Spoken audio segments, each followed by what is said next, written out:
Hello friends.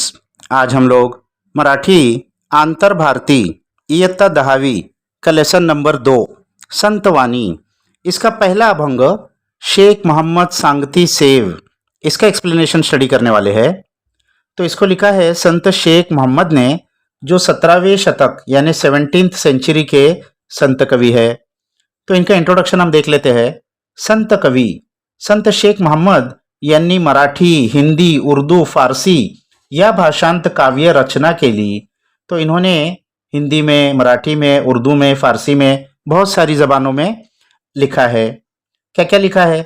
रूपके, Bharud, abhang इत्यादी सुमारे 300 स्फुट कविता त्यांनी लिहिल्या आहेत। तो अलग अलग टाइप्स की कविता लिखी है, रूपके, भारूड, अभंग, और 300 से ज्यादा उन्होंने कविता लिखी है। क्या क्या उनकी किताबों के नाम है? योग संग्राम, पवन विजय व निष्कलंक प्रबोध या त्यांच्या मराठीतील प्रमुख ओवीबद्ध रचना आहेत। मराठी की इनकी ये मेन किताबें हैं। अब इस प्रेजेंट अभंग में क्या लिखते हैं ये?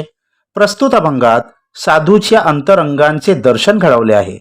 इस प्रेजेंट पोएट्री में, अभंग में, संतवाणी में साधु का अंतरंग, अंतरंग यानी उसका मन, उसका अंदर कैसा होता है, इसका एक दर्शन उन्होंने कराया है। तसेच साधुत्व ओळखण्याचे निकष विविध दृष्टांतांतून स्पष्ट केले आहे। इसी तरीके से साधुत्व को कैसा पहचानना है, उसका सीक्रेट उन्होंने अलग अलग एग्जाम्पल से हमको समझाया है। तो 4 पैराग्राफ है, एक एक पैराग्राफ करके हम लोग देखते हैं क्या क्या एग्जाम्पल उन्होंने दिए हैं। तो पहला पैराग्राफ, केकतीला काट्यांचे वेढे भीतरी निपजती केवडे, तैसे साधूचे शब्द गाढ़े परोपकारा लागी। तो पहले पैराग्राफ में केकती का एग्जाम्पल दे रहे हैं। केकती एक खुशबूदार झाड़ होता है, केवड़ा उसको कहते हैं। तो केकतीला काट्यांचे वेढ़े, केकती जो झाड़ है इसके चारों तरफ कांटे होते हैं, वेढ़े यानी वो घिरा हुआ है कांटों से।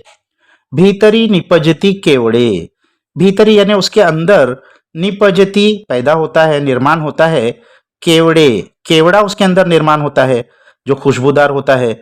यानी बाहर कांटों से घिरे रहने के बावजूद भी अंदर खुशबूदार केवड़ा बनता है। तैसे साधुचे शब्द गाढ़े, वैसे ही जो साधु होते हैं, महात्मा होते हैं, नेक लोग होते हैं, इनके शब्द गाढ़े होते हैं। गाढ़े यानी बहुत वो सखोल, बहुत इन डेप्थ उसका मीनिंग होता है, भक्ति से भरा हुआ, हार्ड वर्ड, टफ वर्ड्स होते हैं। परोपकारा लागी, लेकिन क्यों होता है ये?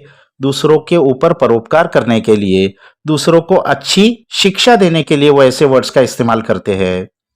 तो इससे क्या समझ में आया हमको कि साधु का जो उपदेश है वो ऊपर ऊपर से हमको बहुत चुभता है, कड़वा होता है, लेकिन अंदर उसके हमारे लिए ही फायदा होता है।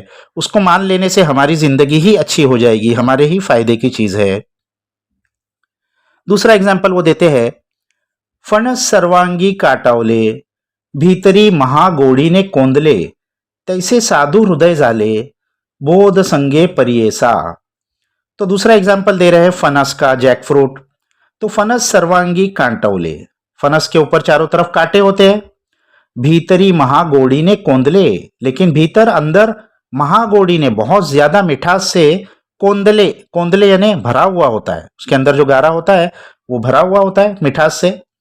तैसे साधु हृदय झाले, वैसा ही साधु का हृदय, मन है। साधु के हृदय के लिए एग्जाम्पल दे रहे हैं, बोधा संगे परियेसा। तो ऐसे ही साधु की जो बात होती है वो बोध से भरी हुई होती है, वो शिक्षा से भरी हुई होती है, हमारी भलाई की बातों से भरी हुई होती है, उपदेश से। तो इसके लिए आप उसको ध्यान से सुनिए, परियेसा, आप उसको सेवन कीजिए, उसको ध्यान से सुनिए। इसके बाद तीसरा एग्जाम्पल वो दे रहे हैं, नारळ कठीण दिसे बाहेर भीतरी खोबरे अरुवार, तैसे साधु से अंतर बोधे वो संडले। तो तीसरा एग्जाम्पल है नारियल का। नारळ कठिन दिसे बाहेर, नारियल तो बाहर से बहुत सख्त होता है, बहुत सख्त दिखता है।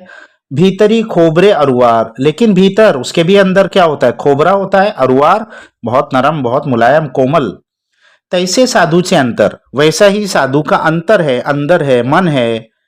बोधे वो संडले, बोध से भरा हुआ, वो संडले यानी भर के बह रहा है, बोध से, अच्छी शिक्षा से, अच्छी तालीम से।